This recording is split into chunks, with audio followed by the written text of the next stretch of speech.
I should have listened to the warnings. The old man at the gas station had muttered about the storm, about how these mountains swallowed people whole. But I was stubborn.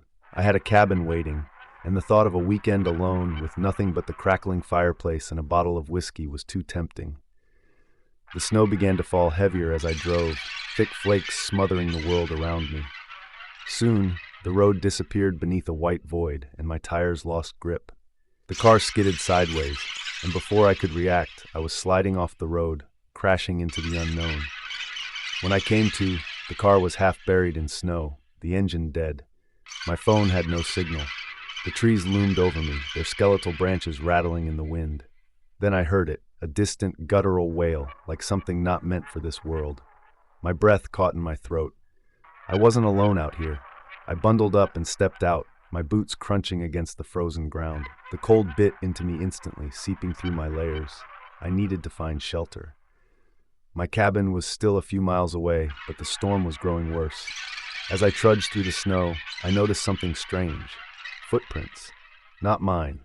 Not animal tracks. They were long, deep, almost clawed, and they led in the same direction I was heading. I told myself it was just a trick of the wind, but I knew better. The deeper I went, the louder that wailing sound became. It wasn't the wind, it was something alive. And worse, it was following me. Every time I stopped, the sound would stop too. I wasn't just lost in the storm, I was being hunted. I ran, half blind, my legs burning from the cold. Just when I thought I would collapse, I saw it, my cabin, standing alone in the white abyss. Relief flooded me, but it was short-lived. The door was ajar, swaying slightly in the wind. I knew I had locked it before I left last weekend. Someone or something had been inside. I stepped in cautiously, closing the door behind me. The air inside was stale, the fireplace untouched. Then I saw them, more of those footprints, leading from the door to the center of the room, and stopping. No exit, no continuation. It was as if whoever made them had just vanished into thin air. I locked every door, every window, piling furniture against them for good measure. My breath came out in ragged gasps. Maybe I was imagining things. Maybe exhaustion was playing tricks on me. Then the whispering started. Faint at first, like the wind sneaking through cracks, but soon it grew. Words I couldn't understand, spoken in a voice that sent ice through my veins. I turned towards the window, and my blood ran cold. Out there, just beyond the glass, something stood in the snow. It was tall, too tall, its face obscured by the storm. But its eyes, those hollow black pits, were locked onto mine. The whispering grew louder. It knew I had seen it. I yanked the curtain shut and stumbled back, my body shaking. The wind outside howled like a dying animal, rattling the cabin's walls. I checked my phone again, still no signal. My only hope was to wait out the storm and pray that thing wouldn't find a way inside. Then I heard the doorknob turn. A slow, deliberate twist, testing. My barricade held, but something heavy pressed against the wood. A deep, raspy breath, inches away. The whispering returned, this time right outside the door. It wasn't just the wind, it was speaking to me, calling me by name. I don't know how long I sat there, frozen in terror. At some point, the whispering stopped, replaced by silence so thick it felt unnatural. I forced myself to move, checking every lock again. The storm was still raging, but the figure was gone. I almost believed I was safe, until I saw the footprints. Inside, leading from the front door to right behind where I had been sitting. My stomach dropped. It had been inside, watching me. Panic took hold. I grabbed the fireplace poker, my only weapon, and backed into a corner. I kept my eyes on the room, waiting for movement. Hours passed. The storm outside began to die down, but my fear didn't. Every shadow seemed to move. Every creak in the wood sent shivers through me. Then the whispering returned. This time from inside the cabin. A slow, guttural laugh echoed through the walls. It was playing with me. I couldn't stay. The storm was clearing, and I had to make a run for it. I packed what I could, food, extra clothes, keeping the poker in my hand. I moved cautiously, checking every corner. The whispering followed me, always just out of reach. As I reached for the door, a shadow moved in the corner of my eye. I turned, and there it was, inches from my face, the thing that had been watching me. Its face, an unnatural, stretched nightmare, grinned. I swung the poker, but it vanished before it connected. The laughter filled the room. It was toying with me. I didn't think. I ran. out into the freezing night, my lungs burning with every breath. The footprints in the snow beside mine were no longer distant. They were running too, chasing me. I don't know how I kept going. My body screamed in protest, my vision blurred. But finally, I saw headlights, another car on the road. I waved frantically, and the driver stopped. As I stumbled towards the vehicle, I turned back one last time. The figure stood at the edge of the forest, watching, waiting. The police found my cabin trashed, but no footprints, no signs of forced entry. They chalked it up to exhaustion, maybe a hallucination from the cold. But I know what I saw, what I heard. Even now, in the warmth of my home, I hear it sometimes. A whisper in the wind, a shadow in the corner of my eye. It let me leave that night, but I know the truth. I was never meant to survive, and one day, it will come back for me. The storm came fast. One moment, the road was clear.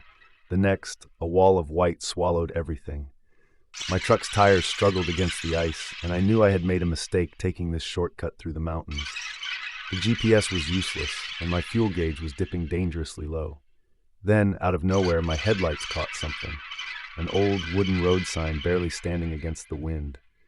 Black Hollow, 3 miles. It wasn't on any map I'd seen. With no other choice, I followed the road, hoping for shelter. The further I drove, the quieter everything became. The wind didn't howl here. The snowflakes fell too perfectly, too still. Then my truck sputtered, coughed, and died. I tried the ignition, but it was useless. That's when I noticed them, figures standing in the distance, just barely visible through the snow, watching, waiting. I grabbed my flashlight and stepped out. The cold hit me like a knife to the chest. My breath hung in the air, too thick, too slow. 100 yards ahead, I saw it, a cabin, old and weathered, standing alone in the snow. I ran toward it, hoping for warmth, for a working phone, anything. The door creaked open without resistance. Inside, it was dark, abandoned, yet the fireplace was stacked with fresh wood, as if someone had been here moments before. The unsettling part? The walls. They were covered in scratches, long, deep gouges, like someone had tried to claw their way out. After securing the door, I found an old lantern and lit it. The glow barely pushed back the darkness, but it was better than nothing. I checked the room, old furniture, dust-covered shelves, and a single chair in the center, facing the door, like someone had been waiting. Then I heard it, footsteps, crunching in the snow outside. I peeked through the window, and my stomach dropped. Footprints led from the forest to my door, but there was no one there. No tracks leading away, no sign of movement, just a fresh set of deep, heavy prints ending at my doorstep. I tried to convince myself I was imagining things. It was the cold, the exhaustion. But then I heard it, soft, almost playful whispering coming from inside the cabin. My flashlight flickered as I turned, my heart slamming against my ribs. The whispering wasn't just around me, it was in the walls. The scratches suddenly made sense. Someone, or something, had been inside, trying to escape. I backed away, gripping my flashlight like a weapon. That's when the chair in the center of the room slid an inch toward me. I had to get out. I grabbed my coat, kicked the door open, and ran into the storm. The snow was deeper than before, pulling at my legs like hands trying to drag me down. Then I saw them, figures, standing just beyond the tree line. Their faces were wrong, pale, sunken, their mouths open as if caught in a silent scream, and their eyes, frozen, unmoving, locked onto me. They weren't people. They were something else. And they were getting closer. I stumbled back inside, slamming the door shut. My breath came in short, desperate gasps. Then I noticed something I hadn't before.